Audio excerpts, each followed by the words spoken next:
John Smoltz taking no prisoners during the break with Seaton and McLovin.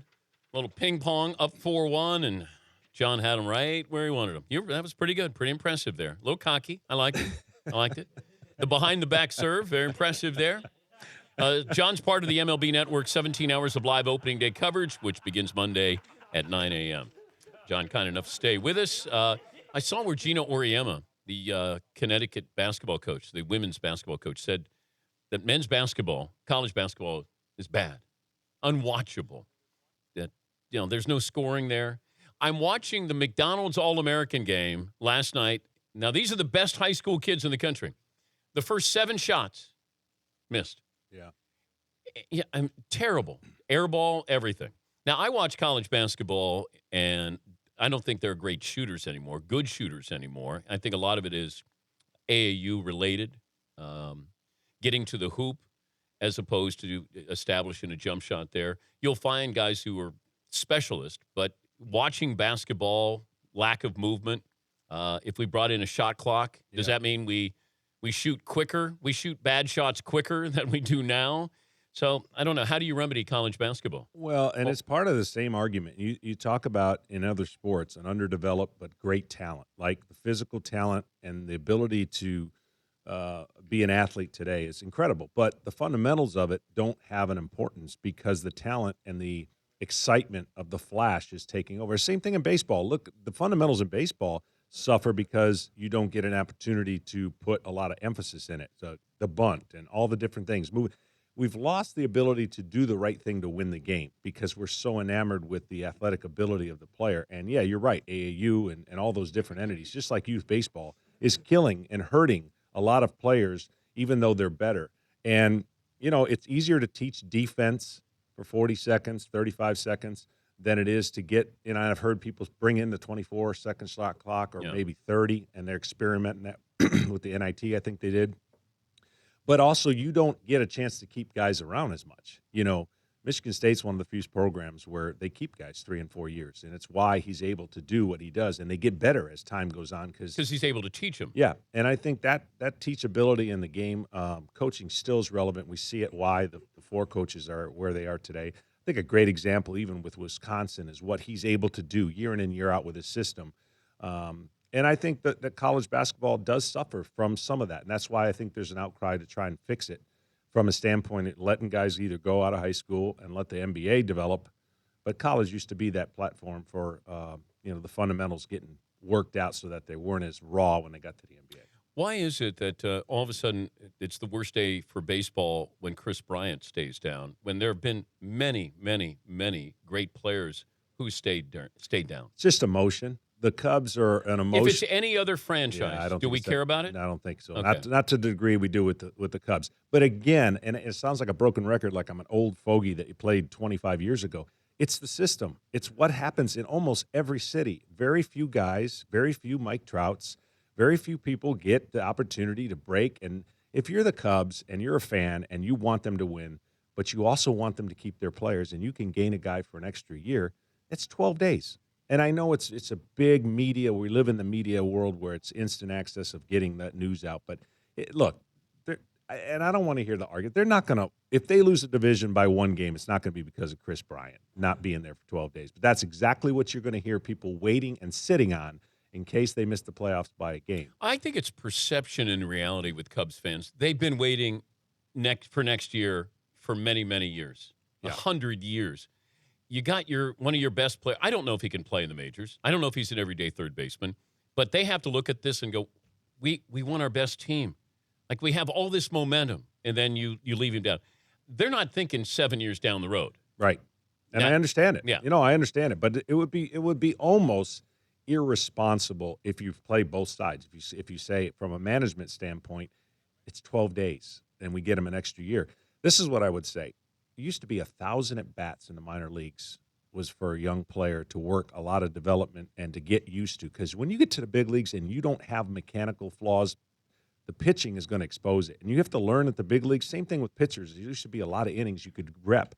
And the guys aren't getting that. We've seen guys go up. Polanco from the Pirates, he was the next coming. He had to go back down. We're going to see Baez struggle until he learns how to get things worked out because you can't strike out that many times. we're so quick to just put the next star in the game Yeah. that we don't allow them the opportunity to actually go through that. How would you feel if you're Chris Bryant?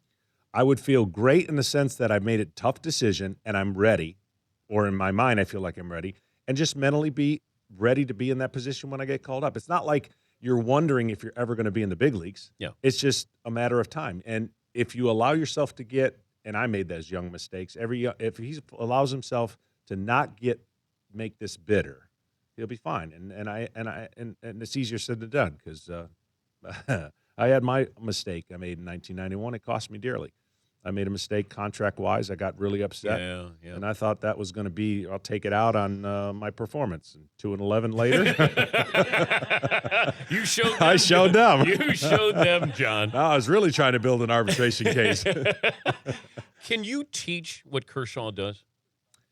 Not really. No, you can look at it and say, here's how we want you to he embodies everything, right? But you can't. His physical physique, his ability to stay balanced, that little hesitation, everything he does now, I don't think you can teach that.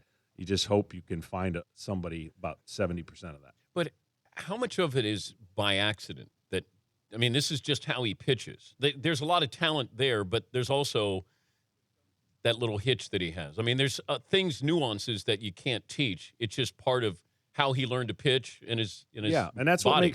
what makes really baseball pitchers unique, because you can't. Everyone has one common thing, and they get to a balance point. Doesn't matter if it's Hideo Nomo and he used to turn all the way around, or Luis Tiant, or any of those.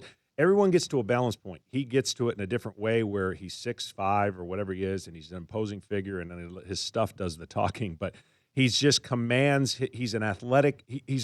I guess most people don't realize how athletic he is. You got to be athletic to do what he does, and certainly he's fun to watch. He's John Smoltz, Major League Baseball Network analyst, Hall of Famer, joining us here in the Man Cave.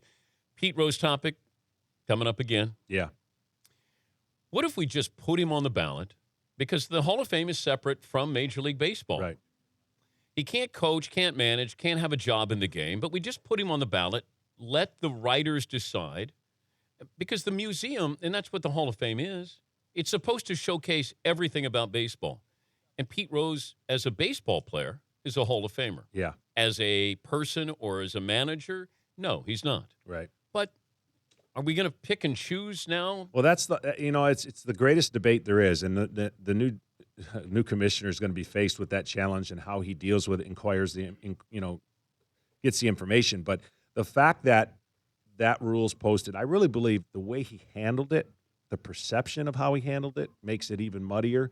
But I hear you. He's in everybody's mind. He's a Hall of Famer. What if he bet as a player? Irregardless, it's absolutely the one thing that is read to you every single spring training. It's not, doesn't sneak up on you. But we're basing this off. He didn't bet as a player, only as a manager. So I can't take away his playing career. That's always been my argument. Yeah, I hear you. The interesting challenge with the Hall of Fame being separate, still looking for Major League Baseball maybe to do something. It's separate, but it's not. So that's the but hard the Hall part. of Fame could put him on the ballot. They could, yeah. And I guess now, unfortunately, it will go to the Veterans Committee instead of because you have a time period where you can get on the ballot. But with Cincinnati coming and hosting an All-Star game, I'm sure all of this is conjured up. Oh, it's going to be it's going to be huge. Would you put him on the ballot?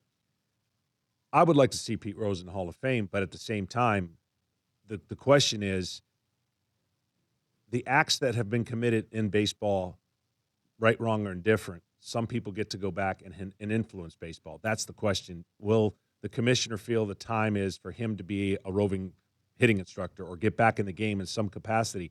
That's the tough question based on what he did and the influence of what he could or couldn't have. Yeah, he missed the opportunity there to do something positive for baseball.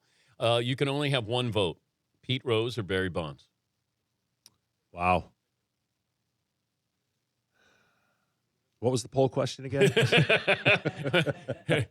McLovin, do you have the results there while I let John stall for a moment there? Who do people want to be, John Smoltz or Darius Rucker? I think most of these votes are coming from East Lansing, Michigan. 58% John Smoltz. Oh, I'm so glad you didn't go the other way.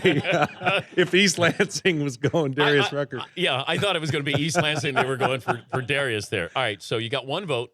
One vote. For a Hall of Fame. Pete Rose, Barry Bonds. Wow. One vote, only because I have one vote. Or none.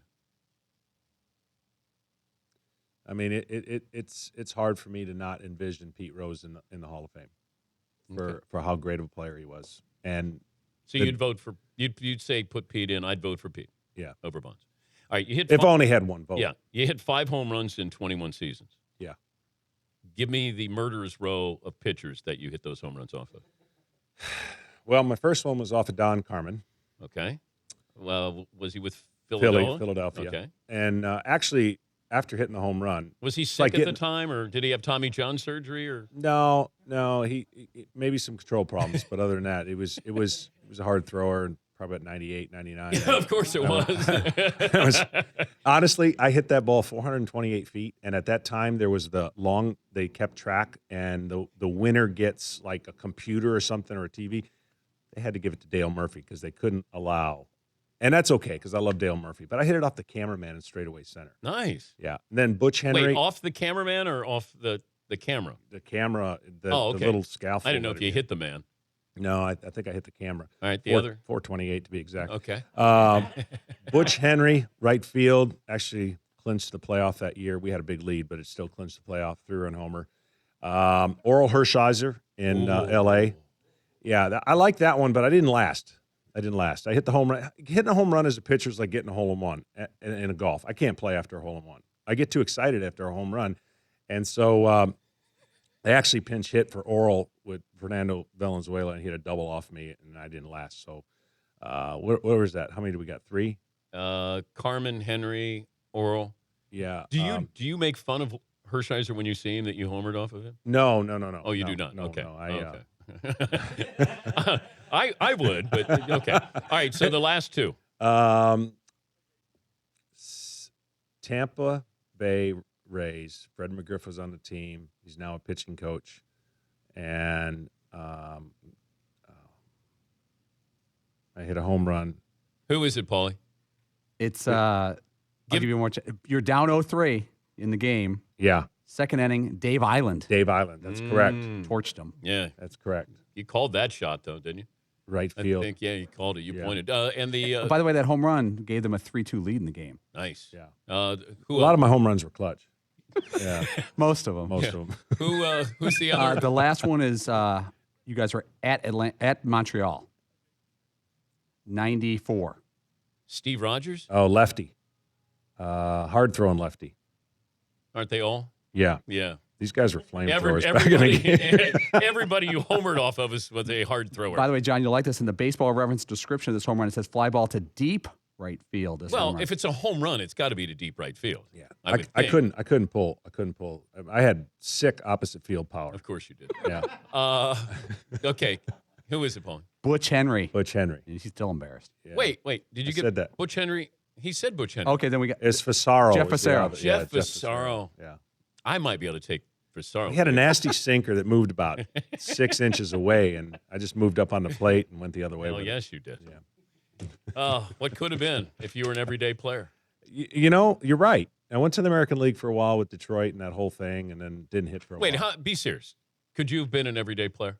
No, but I always said that if you give me, 500 to 700 bats in the minor leagues, that the joke was, or the challenge was, I could hit 230 easy. Yeah. But you would have been a home run hitter. What else, Paulie? all 5 of John Smoltz's career home runs. His team, the Braves, were down or tied at the time and took the lead off Clutch. that home run. That's clutch. Yeah, my last swing in high school was a game-winning walk-off home run. I can give you the video one day. It's pretty cool. Man, we're running out of time. I wish we could keep this scrapbook open here for John. Come to think of it, I'd rather be John Smoltz than Darius Rucker after all of this. You can see John, part of MLB Network's 17 hours of live opening day coverage, which begins Monday at 9 a.m. When you're watching the Spartans basketball this weekend, think of John. And if they lose, think of John crying. Yeah, I will be. It's I got a lucky seat. We're undefeated this year in the seat back home in the theater, and I'm going to be sitting there. Thank you, John. No problem. Darius, hey, good luck on that recovery with your hand. Oh, and yeah. everything. Don't even mention it. Okay. Yeah, it's no big deal. Looks tough. No but big deal. Handling it well. No, I could give you a quality start. I could give you 5.